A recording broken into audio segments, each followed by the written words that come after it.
నమస్కారం. ఇది సంగతికి స్వాగతం.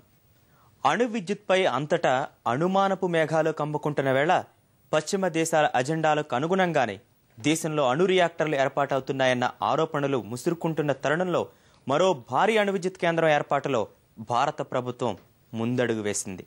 సర్వత్రా నిరసనలు వ్యక్తమవుతున్న కేంద్రం సై అంటున్న ఈ అణు ప్రాజెక్టు మన రాష్ట్రంలోనే ఏర్పాటవుతోంది. అది థర్మల్ వ్యతిరేక పోరాటాలతో నెత్తురోడిన శ్రీకాకుళం జిల్లాలో వస్తోంది.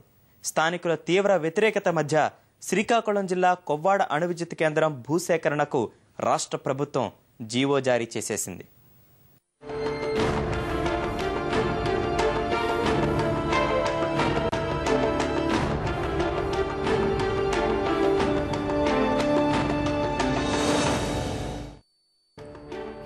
అణు రియాక్టర్లు ఎంతటి ప్రమాదమో మొన్నటి చెర్నోబిల్ ఘటనలో చూశాం.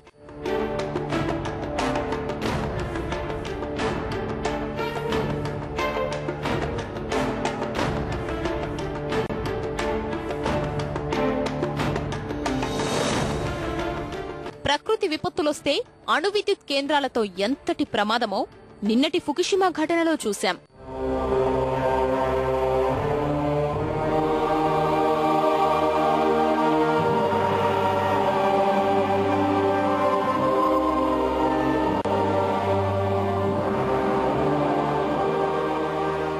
అణు విద్యుత్ కేంద్రాలపై ఎంతటి వ్యతిరేకత ఉందో నేటి కూడంకుళం ఆందోళనలతో చూస్తున్నాం.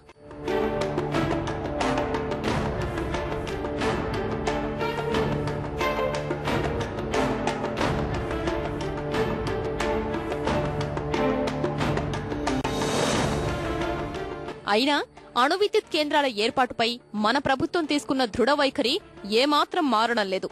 దేశీయ విద్యుత్ అవసరాల్ని తీర్చాలంటే అణు విద్యుత్ కేంద్రాలు ఒక్కటే మార్గమని ఘంటాపథంగా చెబుతున్న మన్మోహన్ సర్కార్ ఆ దిశలో శరవేగంగా దూసుకుపోతోంది. అడ్డంకులెదురైనా అణు కేంద్రాల ఏర్పాటుకే మొగ్గు చూపుతోంది కేంద్ర ప్రభుత్వం.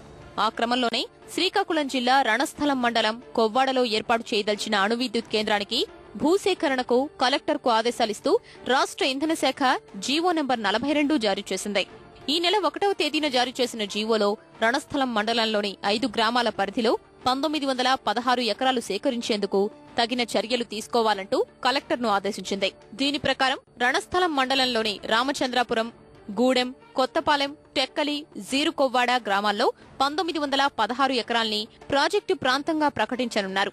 అణు విద్యుత్ కేంద్రం కోసం వాటి పరిధిలో మొత్తం 2436 ఎకరాల భూమి అవసరమంటూ శ్రీకాకుళం కలెక్టర్ ప్రభుత్వాన్ని కోరారు. 1916 ఎకరాల్లో అణు రియాక్టర్లు ఏర్పాటవుతుండగా మిగిలిన 500 ఎకరాల్లో ఉద్యోగుల కోసం టౌన్షిప్, ఇతర అనుబంధ విభాగాలు ఏర్పాటు చేసేందుకు నిర్ణయించారు.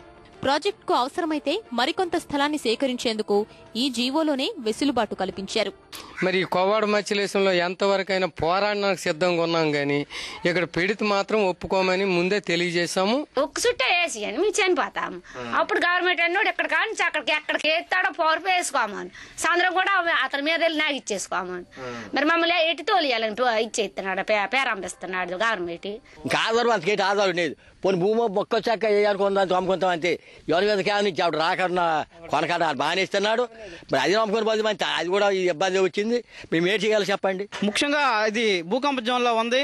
అలాగే పరివారణ అనుమతులు లేకుండా భూసేకరణ చేయకూడదు.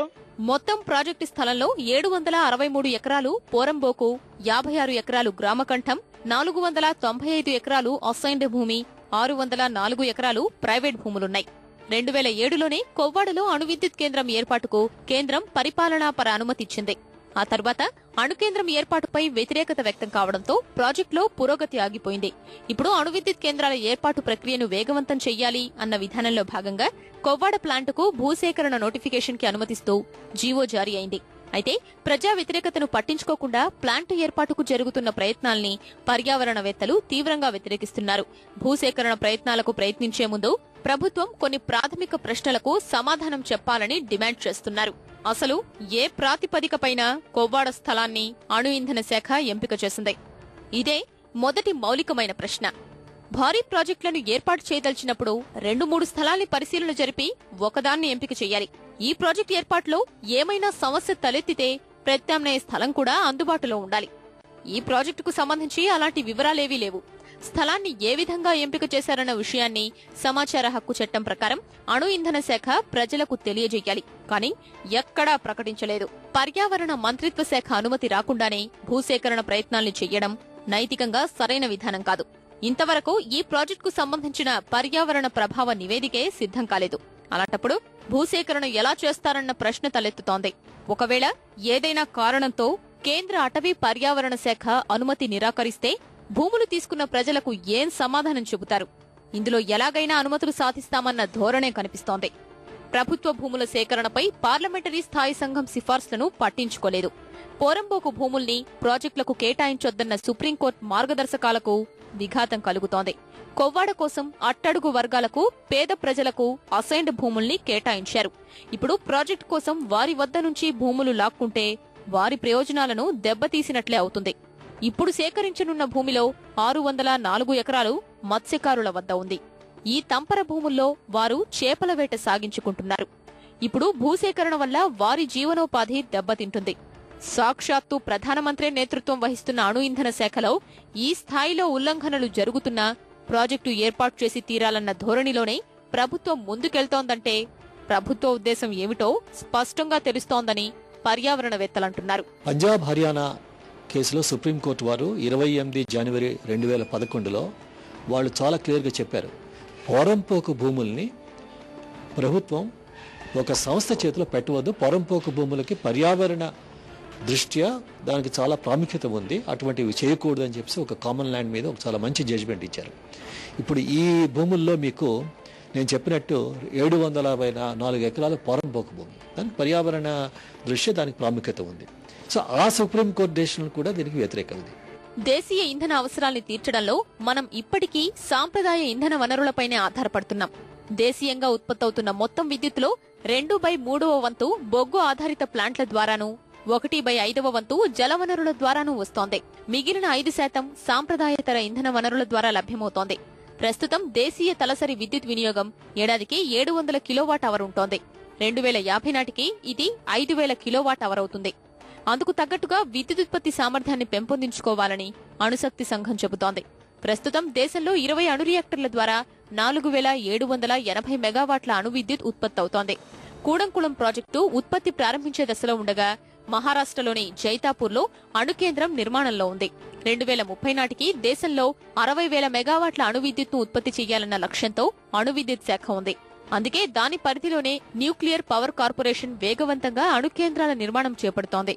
కొవ్వాడలో ప్రజా వ్యతిరేకత ఉన్నప్పటికీ దానిని అధిగమిస్తామని అణు ఇంధన శాఖ చెబుతోంది. Kovada land acquisition is not complete on one side, so we don't have the land with us ready, and on the other side we are into negotiations with US government and the US companies to come out with a safe reactor technology, safety and at economic costs.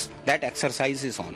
పర్యావరణవేత్తలు, పౌర సమాజం నుంచి వీటి ఏర్పాటుపై వ్యతిరేకత వ్యక్తం కావడానికి అనేక కారణాలున్నాయి. పశ్చిమ దేశాల పెత్తనానికి తలొగ్గి విదేశీ రియాక్టర్లను మన దేశంలో ఏర్పాటు చేస్తున్నారన్న విమర్శలు ఓవైపుంటే భద్రతపై వ్యక్తమవుతున్న సందేహాలు మరో కారణం. అణు ఇంధన శాఖ ఎన్ని మాటలు చెప్పినా అణు కేంద్రాల్లో ప్రమాదాలు జరిగితే కలిగే నష్టం అంచనాలకు అందని విధంగా ఉంటుంది. రేడియో ధార్మికత అనేక తరాలపై ప్రభావం చూపుతుంది. ఇప్పటికే చెర్నోబిల్, ఫుకుషిమా వంటి ఘటనల్లో మనం ఆ ప్రభావాన్ని చూస్తూనే ఉన్నాం. ఫుకుషిమా రియాక్టర్లు సునామీ తాకిడికి గురైన తరువాత ఈ ఏడాది మార్చిలో దక్షిణ కొరియాలో జరిగిన అణుభద్రతా సమావేశంలో జపాన్ ప్రధాని యెహోషికా నోడా ఒక మాట అన్నారు. ఫుకుషిమా ఘటన చూసిన తరువాతైనా అణు కేంద్రాలన్నీ భద్రమేనన్న భ్రమల నుంచి ప్రపంచం బయటకు రావాలని ఉద్బోధ చేశారు. మన ప్రధాని మన్మోహన్ సింగ్ కూడా ఈ సమావేశానికి హాజరయ్యారు. మరి మన ప్రభుత్వం ఈ హెచ్చరికలు వింటోందా అంటే సందేహమే. ఇక అణు విద్యుత్ కేంద్రాల ఏర్పాటులో రాజకీయ, ఆర్థిక కోణం కూడా ఉంది. అమెరికాతో చేసుకున్న పౌర అణు ఒప్పందానికి తలొగ్గే మన ప్రభుత్వం వారి అజెండా ప్రకారం న్యూక్లియర్ రియాక్టర్లు ఏర్పాటు చేస్తోందన్నది వామపక్షాలు ఎప్పటినుంచో చేస్తున్న వాదన. ఈ అణు కేంద్రాలన్నింటికీ రియాక్టర్లు విదేశాల నుంచే దిగుమతి అవుతుండడం అనేక అనుమానాలకు తావిస్తోంది. జైతాపూర్ ప్లాంటుకు ఫ్రాన్స్ రియాక్టర్లు సరఫరా చేస్తుండగా కొవ్వాడ అణు విద్యుత్ కేంద్రానికి మన ప్రభుత్వం అమెరికాతో ఒప్పందం చేసుకుంది. భద్రత విషయాన్ని పక్కన పెడితే వీటి నిర్మాణ వ్యయం చాలా ఎక్కువ. థర్మల్ పవర్ ప్లాంట్లలో 1 మెగావాట్కు 2 కోట్ల వ్యయం అవుతుండగా అణు విద్యుత్కు 15 కోట్లు ఖర్చవుతుంది. కొవ్వాడలో 1000 మెగావాట్ల సామర్థ్యంతో 6 రియాక్టర్లు ఏర్పాటు చేస్తున్నారు. అంటే ఈ ప్రాజెక్టు వ్యయం దాదాపు 1,00,000 కోట్లన్నమాట. ఈ రియాక్టర్లన్నింటినీ ఎలాంటి బిడ్డింగ్ లేకుండా నామినేషన్ విధానంలో అమెరికా నుంచి కొనుగోలు చేస్తున్నారు.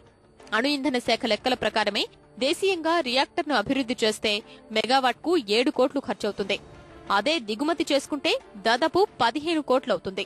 2030 నాటికి 60,000 మెగావాట్ల సామర్థ్యంతో ప్లాంటు నిర్మిస్తామని కేంద్రం చెబుతోంది. అన్ని రియాక్టర్లను దిగుమతి చేసుకోనున్నారు.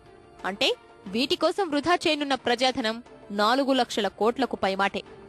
ఎవరి మెప్పు కోసం ప్రభుత్వం ఇంత డబ్బు ఖర్చు చేస్తుంది అనడానికి సమాధానాలు లేవు. ఇక్కడ ఇవన్నీ అగ్రిమెంట్లు కొవ్వాడలో ఏంటవుతుందంటే ఇక్కడ ఎవరికి అక్కడ జాబ్స్ రావు, కానీ అమెరికాలో జాబ్స్ వస్తాయి. ఎందుకంటే అమెరికన్ రియాక్టర్స్. అలాగే జైతాపూర్లో ఫ్రాన్స్లో జాబ్లు వస్తాయి. ఇప్పుడు వాళ్ళ తాలూకు ఎంప్లాయ్మెంట్ క్రియేట్ చేయడానికి ఇక్కడ అగ్రిమెంట్స్ ఏమిటి? వాళ్ళకి మళ్ళీ అందులో more than double price pay చేసి కాంపిటేటివ్ బిడ్డింగ్ లేకుండా మరి ఇది మాత్రం ఇది కుంభకోణం కాదా? అమెరికన్ బహుళజాతి కంపెనీల ఒత్తిడికి తలొగ్గే మన ప్రభుత్వం కొవ్వాడ వంటి అణు కేంద్రాలు ఏర్పాటు చేస్తోందన్న విమర్శలు ఉన్నాయి. వీటి కోసం ఆ కంపెనీలకు పలు రాయితీలు ప్రకటించినట్లు ఆరోపణలున్నాయి. పేద ప్రజలకు సబ్సిడీలు అందించడానికి డబ్బేమీ చెట్లకు కాయడం లేదంటూ ఈ మధ్య ప్రధాని వ్యాఖ్యలు చేశారు. కానీ ఏ చెట్లకు కాస్తుందని ఈ కంపెనీలకు రాయితీలిస్తున్నారంటే ప్రభుత్వం వద్ద సమాధానం లేదు. అభివృద్ధి మాటున దేశ కోస్తా తీరాన్ని ముంచుతున్న ముప్పు, నివారణ చర్యలు మరచిన ప్రభుత్వాలు. ఆ వివరాలు చూసే ముందు చిన్న విరామం.